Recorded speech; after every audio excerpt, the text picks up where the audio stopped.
This week's WikiLeaks revelation showing the CIA can allegedly hack into smartphones and televisions have caused international concern.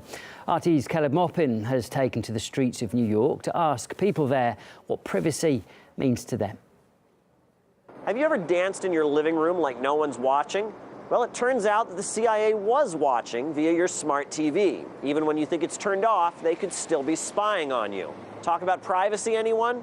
There is no such thing as absolute privacy in America. There is no place in America outside of judicial reach. Even our communications with our spouses, with our clergy members, with our attorneys are not absolutely private in America.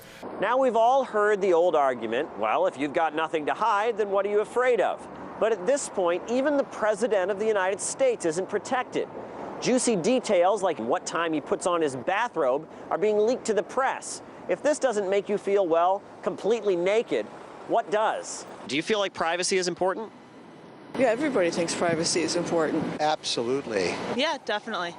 Yes, because, well, nowadays you have to be careful because everyone's stealing information. I think that a person's information should remain private. I think it's important because it's part of our constitutional rights, which are being taken away by everything that is going on in this country right now. For our own protection, yeah, so we feel safe and comfortable. Now, have you heard this latest revelation about how the CIA is spying on people by using their smartphones? What do you make of that? I think it's ridiculous. It's completely an invasion of our privacy, for sure. And what are you trying to find is my point. Like, if it's really something that's going on, you're gonna know. What you gotta spy on everyone for? A lot of our privacy is really diminishing. There's no more privacy. That's finished. The name Edward Snowden, can you tell us what he's famous for? I couldn't tell you. Does that ring any bells, the name Edward Snowden? No. Nothing comes to mind? No. I don't know who that is. Nothing comes to mind? No. WikiLeaks, I believe. Yeah. Can you tell us more about him? No. Do you feel like people are just getting used to knowing that the government could be listening to them at any time? I think so. I think so. It's like, we know, but there's really nothing that we can do about it. Yes, when Edward Snowden's revelations about massive NSA spying first hit headlines, it was shocking. But now, 4 years later, it's old news and barely anyone remembers. So are Americans just going to adjust to this latest spying scandal? Or is no privacy the new reality?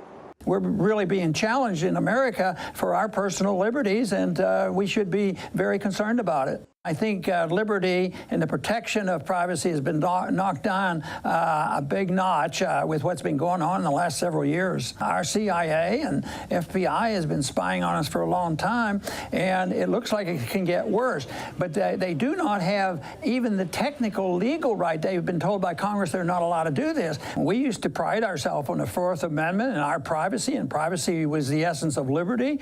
And now it's sort of given up, and people don't seem to even complain that much about it.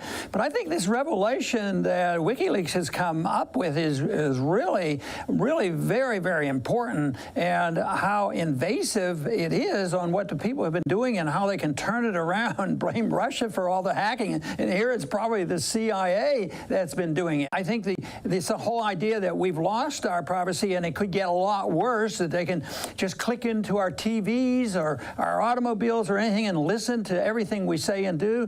It's astounding.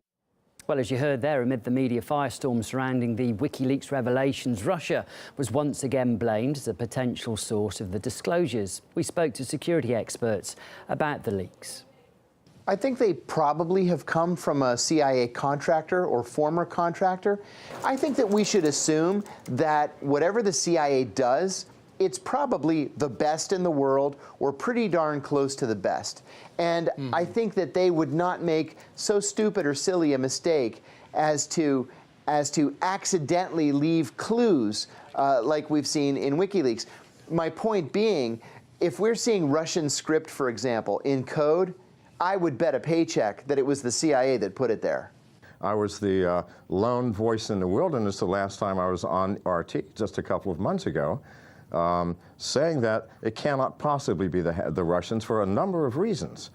But yes, the CIA and the Russians and all hackers can place into their malware indicators that makes it look like somebody else. For example, the DNC hack had traces of the Russian language in it. It had compile times that matched the business hours in Moscow. It used techniques that Russian hackers used. However, if it was truly Russia, the state, that did the hack, they are far more clever than to leave those traces in the program. Think about it for a minute.